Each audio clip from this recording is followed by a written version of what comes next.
ವಿಜಯೇಂದರ್ ಅವರು ಸ್ವಂತ ಬಲದಲ್ಲಿ ಗೆಲ್ಲಬೇಕು ಅಂತ ಇದ್ದಾರಂತೆ. ವಿಜಯೇಂದ್ರ ಅವರು ಮೈತ್ರಿಯಲ್ಲಿ ಗೊಂದಲ ಇದೆಯಾ ಅಂತ ಕೇಳ್ತಾವ್ರೆ. ನೋಡಿ,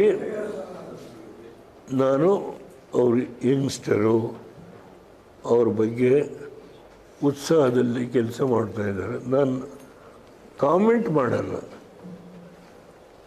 ಸ್ಥಳೀಯ ಸಂಸ್ಥೆಗಳ ವಿಷಯದಲ್ಲಿ ಅವರು ಏನು ಮಾಡಬೇಕು ಅಂತ ಇದ್ದಾರೆ ಅದನ್ನು ನಾವು ನಮ್ಮ ಪಕ್ಷದಲ್ಲಿ ನಾವು ಸ್ಥಳೀಯ ಸಂಸ್ಥೆಗಳಿಗೆ ಸಂಬಂಧಪಟ್ಟಂತೆ ಚರ್ಚೆ ಮಾಡಲಿಕ್ಕೆ ಇವತ್ತು ಸಭೆ ಕರೆದಿರೋದು. ನಾನು ಮೋಸ್ಟ್ಲಿ ಸಂಡೇ ಮಾರ್ನಿಂಗ್ ಆಲ್ಸೋ ಇಲ್ ಬಿ ನಾಳೆ ಡೇರಿಸ್. ಅದರಿಂದ ದಯಮಾಡಿ ಮಿಸ್ಟೇಕ್ ಮಾಡ್ಕೋಬೇಡಿ. ಸ್ಥಳೀಯ ಸಂಸ್ಥೆಗಳಿಗೆ ಸೀಟ್ ಹೊಂದಿಕೆ ಮಾಡ್ಕೊಳ್ಳಿಕ್ಕೆ ನಾವು ಮೋದಿಯವರ ಹತ್ರ ಕೂತ್ಕೊಂಡು, ಶಾ ಹತ್ರ ಕೂತ್ಕೊಂಡು ಈ ದೇಶದ ಹಲವಾರು ಸಮಸ್ಯೆಗಳಿರುತ್ತೆ.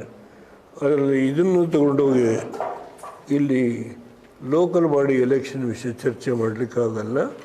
Only assembly and parliament we will discuss to share the seats. ಒಂದು ನೀರಾವರಿ ಸಚಿವರನ್ನ, ಕೇಂದ್ರದ ನೀರಾವರಿ ಸಚಿವರನ್ನ ಡಿ.ಕೆ. ಶಿವಕುಮಾರ್ ಮನೆ ಭೇಟಿ ಮಾಡಿದ್ರು. 2 ನದಿ ಜೋಡಣೆ ವಿಚಾರದಲ್ಲಿ ಚರ್ಚೆ ಮಾಡಿದ್ದಾರೆ. 34 ಟಿಎಂಸಿ ಬೇಕು ಅಂತ ಒತ್ತಾಯ ಮಾಡಿ ಬಂದಿದ್ದಾರೆ. ಒಂದು ನಿಮಿಷ. ನೀರಾವರಿ ಇತ್ತು. ಹೌದು ಸರ್, ನೀರಾವರಿ ವಿಷಯ ತಪ್ಪು ತಿಳ್ಕೊಳ್ಳದೆ ಇದ್ರೆ ಹೇಳ್ತೀವಿ. ಅವರು ಒಂದು ಪುಸ್ತಕ ಕಳಿಸಿದ್ದಾರೆ.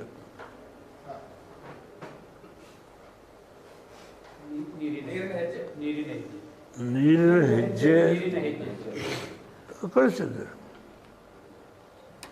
ನೀವು ಓದ್ಬಿಡಿ.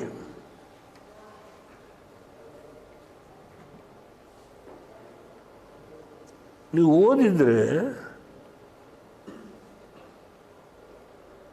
ದೇವೇಗೌಡನ ಪಾತ್ರ ಏನು ಅಂತ ಹೇಳಿ ನೀವೇ ವಿಮರ್ಶನೆ ಮಾಡಿ ಅಷ್ಟೆ. ನಾನು ಅದಕ್ಕಿಂತ ಹೆಚ್ಚು ಹೇಳಿದ್ದೇನೆ. Please, I don't want to enter into a controversy. ಬರೆದಿದ್ದಾರೆ, ಸಂತೋಷ. ನಾನ್ಯಾಕಪ್ಪ ಇದು ಮಾಡಲಿ? ನನ್ನ ಹೋರಾಟ ಜನ ತಿಳ್ಕೊಂಡಿದ್ದಾರೆ. ಅದರಿಂದ ನಾನು ಈಗ ರಾಯಚೂರಲ್ಲಿ ಇದರೊಳಗೆ ದೇವದುರ್ಗದಲ್ಲಿ 2 ಸ್ಟ್ಯಾಚ್ಯೂ ಮಾಡಿದ್ದಾರೆ. ಬಾಗಲಕೋಟೆಲ್ಲೂ ಸ್ಟ್ಯಾಚ್ಯೂ ಮಾಡಿದ್ದಾರೆ. ಸಿಂದಗಿ. ಅದರಿಂದ ಆ ಭಾಗದಲ್ಲಿ ನಾನೇನು ಸಣ್ಣ ಕೆಲಸ ಮಾಡಿದ್ದೇನೆ, ಏನೋ ಒಂದು ಸಹಾಯ ಜ್ಞಾಪಕ ಮಾಡಬಹುದು. ನಾನು ಅದರ ಬಗ್ಗೆ, ನೀರಾವರಿ ಬಗ್ಗೆ ನಾನು ಲಘುವಾಗಿ ಮಾತಾಡಲ್ಲ. ಒಂದು, ಸಿದ್ದರಾಮಯ್ಯವರು ಒಂದು ಬಿಕ್ಕಟ್ಟು ಬಂದಾಗ ಅವ್ರ ಮನೆಗೆ ಬಂದರು.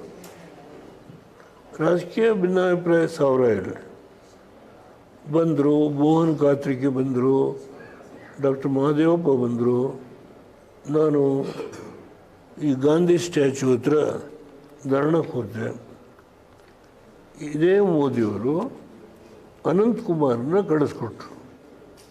ನಾವು ಮಾಡಿಫೈಡ್ ಅಫಿಡವಿಟ್ ಹಾಕ್ತೀವಿ, ಕರ್ನಾಟಕಕ್ಕೆ ಆಗೋ ಕಷ್ಟನ ನಿಭಾಯಿಸ್ತೀವಿ ಅಂತ. ಹಾಗೇ ಮಾಡಿದರು. ಅದರಿಂದ ಸಿದ್ದರಾಮಯ್ಯವ್ರು ಬಂದವು. ನನಗೂ ಅವ್ರಿಗೂ ವ್ಯತ್ಯಾಸ ಇರ್ಬೋದು. ನಮ್ಮ ಮನೆಗೆ ಬಂದು ಕರೆದಾಗ ನಾನು ಇದ್ರ ಬಗ್ಗೆ ಚಕಾರ ಶಬ್ದ ಅವನು ತಕರಾರು ಮಾಡಲ್ಲ ಹೋದೆ. ನನ್ನ ಕೈಲಾದ ಸಹಕಾರ ಕೊಟ್ಟಿದ್ದರು. ಮೊನ್ನೆ ಇವರು ದೆಹಲಿ ಒಳಗೆ ಸಭೆ ಕರೆದಿದ್ದರು. ಅದು ಅವ್ರ ಪಕ್ಷದ ಯಾವ ಕಾರಣಕ್ಕೆ ಮುಂದೂಡಿದ್ರೋ ಗೊತ್ತಿಲ್ಲ ನನಗೆ. ಆ ಸಭೆ ಮುಂದೂಡಿದ್ರು. ಅದರಿಂದ ಮತ್ತೆ ಇನ್ನೊಂದು ಸಭೆ ಕರೆದು ಆ ಸಭೆಯಲ್ಲಿ ನನ್ನ ಅನಿವಾರ್ಯ ಬರಬೇಕು ಅಂತ ಹೇಳಿದರೆ ನಾನು ಅದರ ಬಗ್ಗೆ ಸಹಕರಿಸ್ತೀನಿ. ಅದಕ್ಕಿಂತ ಹೆಚ್ಚು ಹೇಳಲ್ಲ.